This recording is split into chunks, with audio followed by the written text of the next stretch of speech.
Hello everyone, আসসালামু আলাইকুম। আপনারা সবাই কেমন আছেন? আশা করি ভালো আছেন। আমরাও আল্লাহর অশেষ রহমতে ভালো আছি। এভরিডে মিরাজ মাদার ব্লগে আমার আপুদেরকে আমি আবার নতুন একটা ভিডিওতে স্বাগত জানাচ্ছি। আমি পারভিন সুলতানা আছি আপনাদের সাথে। আশা করি তোমরা আমার সাথে ভিডিওর শুরু থেকে শেষ পর্যন্ত থাকবে। ভিডিও যদি ভালো লাগে একটা লাইক দিতে ভুলবেন না। আজকের ভিডিওটা আমার ছেলের নাস্তা খাওয়া দিয়ে শুরু করেছি। তো আমি চলে এসেছি ফাঁকের ঘরে। আজকে আমি এই চুলার উপরে দিয়েছি একটা পাতিলের মধ্যে দিয়ে দিলাম কয়টা মুগ ডাল। এই মুগ ডাল আমি ভালো করে ভেজে নেব। আজকে আমি মুগ ডাল রান্না করব। তো মুগ ডাল চুলার উপর যখন দিব ভালো করে নাড়াচাড়া করতে হবে, বন্ধ করা যাবে না, কারণ পুড়ে যাবে। এই যে ভাজা হয়ে গেছে, আমি ঢেলে নিয়েছি। গরম গরম এখন মেলে দিতে হবে, নয় মেলে না দিলে অনেকটাই বেশি হয়ে যাবে, পুড়ে যাবে, ভালো লাগবে না। এই যে আমি চলে এসেছি আবার ডালগুলো ভাঙাতে। ডালগুলো কীভাবে ভাঙতেছি দেখেন।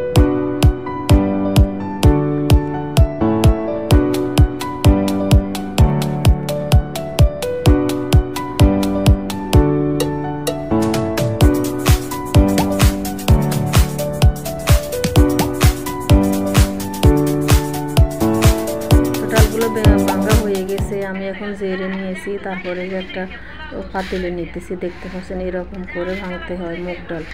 রান্নার আগে প্রসেসিং করে নিয়ে তারপর রান্না করতে সুবিধা হয়। তো আমি চলে এসেছি রান্নাঘরে। আজকে কী রান্না করবো আয়োজন করেছি। কেটে ধুয়ে তারপর নিয়ে এসেছি মুগ ডাল, ধুয়ে এনেছি, পেঁয়াজ কেটে, কাঁচামরিচ কুচি করে কেটে এক ভাগ ফালি করে নিয়েছি। এই যে পাটের শাক ধুয়ে এনেছি। তারপরে লাউ ভাজি করবো, লাউ কেটে ধুয়ে এনেছি।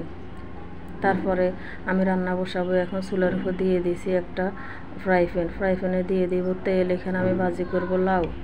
তো লাউ ভাজার আগে আমি এখানে সাদা তেল দিয়ে দিয়েছি। তো পরিমাণ এখানে আবার আমার আছে কড়াইয়ের মধ্যে যে মুগ ডাল ধুয়ে সাদা তেল দিয়ে পরিমাণ মতো মশলা দিয়ে তারপরে আমি লাউ ভাজাটা বসিয়ে দিয়েছি। বেশি মশলা দিই নাই, সামান্য একটু হলুদের গুঁড়া আর লবণ দিয়ে একটু আদা রসুন বাটা দিয়েছি। পাশের চুলায় বসিয়ে দিয়েছি ভাজি। তারপর পাশের চুলা আমি আরেকটা কড়াইয়ের মধ্যে রাঁধতেছি আজকে মুগ ডাল আর মুরগির কলিজা গিলা। তারপরে এই যে দেখতে পাচ্ছেন যেগুলো এই চুলার উপরে নাড়াচাড়া করতেছি ভালো মতো। আমি সাদা তেল দিয়ে তারপরে গরম মশলা, জিরার গুঁড়া, তারপরে ধনিয়া গুঁড়া এগুলো দিয়ে হলুদ মরিচ পরিমাণ মতো যত যে যেরকম খাবে এরকম জাল কম বেশি দিয়ে সবাই রান্না করে। কেউ কম জাল খায়, কেউ বেশি জাল খায়। তো আমি যেভাবে যে মশলা দিয়ে রান্না করি আমার পছন্দ মতো ওইভাবে বসিয়ে দিয়েছি। এখন মুরগির কলিজা গিলা দেওয়ার পরে মুগ ডালগুলো আমি দিয়ে দিয়েছি। এখন ভালো মতো কষিয়ে রান্না করে নেব। তো রান্না করা শেষ, আমি এখন চলে এসেছি ঘরে। তো চলে এসেছি ঘরের পরে আমি এখন দেখতে পাবেন আমি কি রান্না করেছি। এখানে টেবিলের উপরে যে বাটিতে ভাত রেখেছি। ভাতগুলো এখন গরম গরম একটা জালে দিয়ে ঢেকে রেখেছি। তারপরে মুগ ডাল রান্না হয়ে গিয়েছে। তো মুগ ডাল রান্না হয়ে এখন দেশি মুগ ডাল তো একটু এরকম বোনা বোনা করে নিয়েছি। পাটের শাক ভাজি আছে, তারপরে লাউ ভাজি। তো লাউ ভাজি আজকে জোরা করে ভাজি করেছি, একদম শুকনো শুকনো করে। ভাজিটা অনেক ভালো লেগেছে।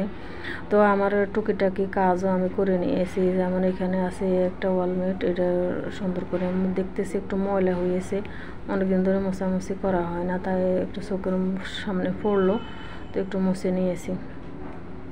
আমার নতুন বন্ধু, পুরাতন বন্ধু যে যেখান থেকে আমাকে দেখছেন, লাইক কমেন্ট সাবস্ক্রাইব করে আমাকে এগিয়ে যেতে সাহায্য করবেন। আর যারা আমাকে প্রথম দেখছেন আমার বন্ধু হয়ে পাশে থেকে যেতে পারেন। এতো এখন হলো সন্ধ্যাবেলা। আমি কিছু পেঁয়াজের ডাল বেটে তারপরে পেঁয়াজ কুচি, কাঁচামরিচ কুচি, হলুদ লবণ দিয়ে মেখে আমি চুলার উপরে এখন তেল দিয়ে ভেজে নিতেছি, দেখতেছেন। এগুলো ভাজার পরে সন্ধ্যার পরে আমার ছেলেকে খাওয়াবো। ছেলে বলছে আম্মু আমাকে একটু পেঁয়াজও ভেজে দাও। তারপরে আমি ছেলের কথা মতো এখানে পেঁয়াজও ভাজতে এসেছি সন্ধ্যার সময়। এই সন্ধ্যার সময় আমার ছেলে আজকে মাদ্রাসা যায় না, বাসায় আছে, এই কারণে আমার এই কাজটা ওর জন্য করতে হয়। একটা জিনিস আবদার করলে ওদেরকে দিতে হয় না, মন নষ্ট হয়ে যায়। যাই হোক, ছেলের জন্য ভেজে তারপর আমরা তিনজনে ইনশাল্লাহ এগুলো সন্ধ্যার সময় খাবো। তো এই সন্ধ্যার সময় ভাজা হয়ে গেছে, আমি এখন ঘরে নিয়ে আসছি। তো একটু সসও নিয়েছে, পাশে একটা পেঁয়াজ কুচি। তো যে যেভাবে খাবে। তো আপনাদের ভাইও আছে আমার সাথে, আমি আমার ছেলে সন্ধ্যার সময় আলহামদুলিল্লাহ আমরা এই নাস্তাটা খেয়েছি। অনেকটা ভালো হয়েছে, মুসমুসু করে। পেঁয়াজও অনেক দিন পর খাওয়া হয়, মাঝে মাঝে এরকম পেঁয়াজও খেতে ভালোই লাগে। আজকে আর নয় কথা, এলোমেলো ভিডিও থেকে আপনাদের কাছ থেকে বিদায় চাইছি। যাই হোক, সবাই ভালো থাকবেন, সুস্থ থাকবেন, আশেপাশের মানুষকে ভালো রাখার চেষ্টা করবেন, দিনে একটি ভালো কাজ করবার অনেক অনেক চেষ্টা করবেন। আল্লাহ সবাইকে ভালো রাখুক, সুস্থ রাখুক, সেই কামনা করে আজকে সবার কাছ থেকে বিদায় নিচ্ছি। আগামী একটা ভিডিও দেখার আমন্ত্রণ জানিয়ে আমি পারভিন সুলতানা। আসসালামু আলাইকুম।